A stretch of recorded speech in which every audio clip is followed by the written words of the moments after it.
Assalamu alaikum wa rahmatullahi wa barakatuh. Well, final step of the challenge. Are you ready? So far, we've been through sharing what is our primary challenge. We've gone through and learned a little bit about how feelings come from thought in the moment and the basic principles around what we teach about human experience. And of course, there's so much more that we're sharing with you here, and I hope you've started to explore what's available for you here, and so much more support we have to offer you as well, of course.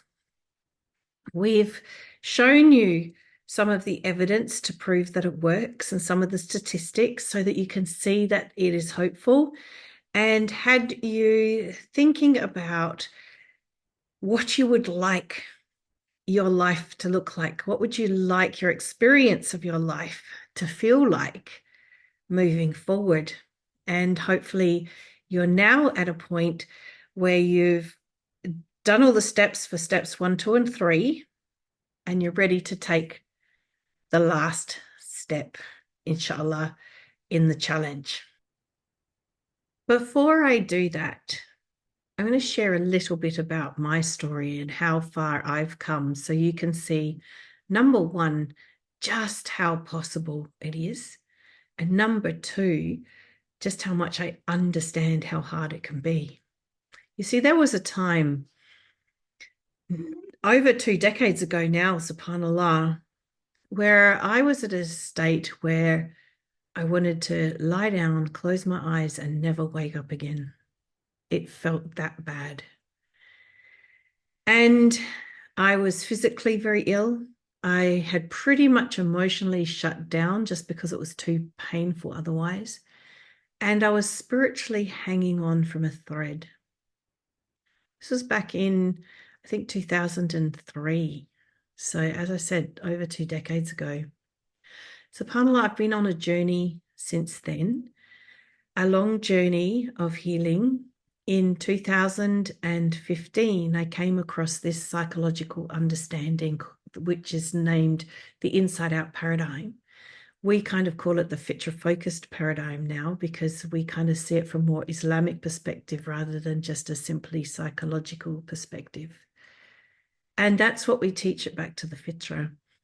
I had insights that shifted everything for me. I was struggling with a lot of lifelong behavior patterns that were from my childhood experiences and had become like survival mechanisms as a child that I hadn't let go of as an adult. Some of those patterns you may be familiar with, may have experienced yourself, like being a people pleaser, being a rescuer, needing to rescue everyone, not being able to say no.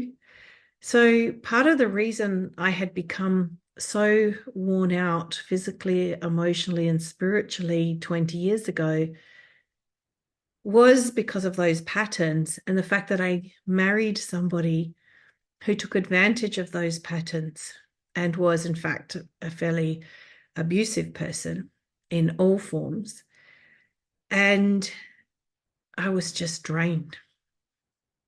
I'd worn myself out in all ways, trying to please him when he couldn't be pleased, trying to rescue everything when it was beyond my control, and not being able to say no when I knew in my heart things were the wrong things.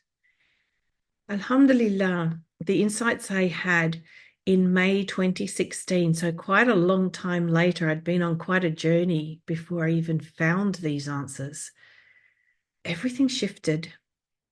The trauma from my childhood fell away, and it really was a feeling of coming back to my fitra, which is why we call it back to the fitra, by the way.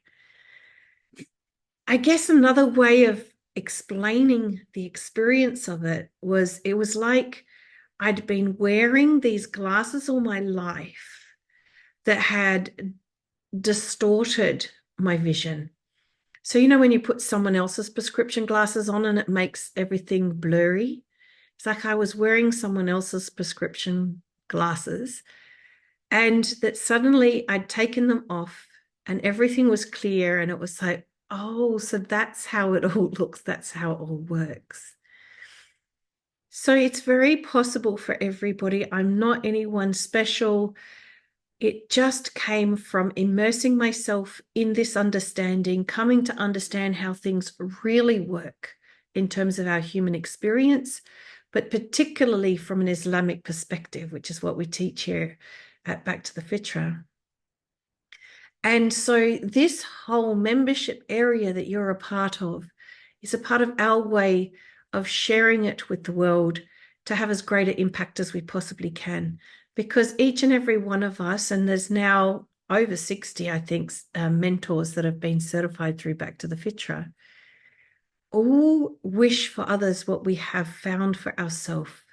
And that is the ability to live this life in a manner that's pleasing to Allah, navigating the tests and challenges he sends us in the best way possible. Doesn't mean that we don't find it challenging, and it doesn't mean that we don't have emotional responses around it. It just means that we stay grounded in trusting, in tawakkul, in trusting and relying upon Allah, and being conscious and aware of how we're showing up, whether it's pleasing to Allah or not.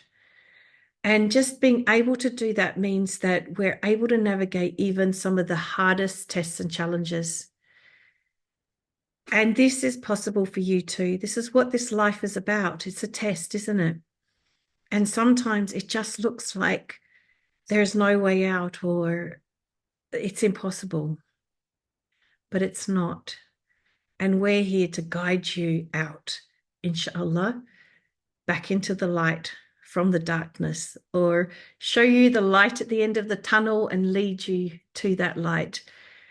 Of course, all power and might is with Allah, and it's through His guidance and His power and might that we even have this knowledge and understanding to share with you. And we're immensely grateful for everything that He has blessed each and every one of us with. And we want to share it with you. So are you ready?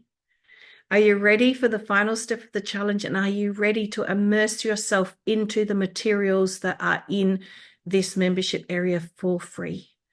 Of course, we've got our other programs and other places where you can upgrade and participate in a deeper way, get more support, even become a Back to the Fitra mentor, a Fitra focused coach yourself. There's all those opportunities available to you as well. But there is so much here for you that's for free. But it's up to you to take that step and start going through the materials and making it a habit to keep coming back and learning more. To show up to the live We Are All Okay sessions that are weekly to get your questions answered. We're here to support you, but we can't do it unless you plug in and take charge of your experience of this life by learning what you need to live the best life you possibly can, inshallah. So I'm now going to share with you what's the last thing that you need to do to complete the challenge. The first thing you need to do is go to the calendar section in here. Go and see the We Are All Okay event and add it to your calendar so that you have it in your calendar and have reminders to attend. That's the first thing. Then you're going to go back to your post where you posted your introduction. Yes, that same one that we keep adding on to. It's all in one place so that it's very easy to follow the thread. You're going to share there that, yes, you've added it to your calendar. The next thing you're going to do is make sure that you've downloaded the school app to your phone. That's spelled SKOOL, so that you can listen to this content wherever you are, that you're not reliant upon coming to a computer, that you can listen while you're driving, you can listen while you're walking, you can listen while you're doing housework, you can listen while you're working out in the gym. This era makes it so easy for you to benefit. So that's the second thing. And I want you to write in the same post that you're writing in your introduction comments that you've downloaded the app and logged in so that you can access the school We Are All OK Revolution membership area. Okay. The third and last thing that I want you to do is reflect on what times of day can you plug in and benefit from the content in here.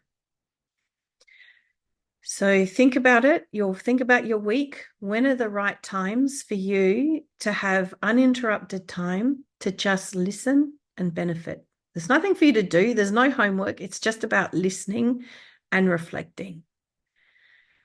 And I would like you to put in the comment that you're already compiling here what time, day,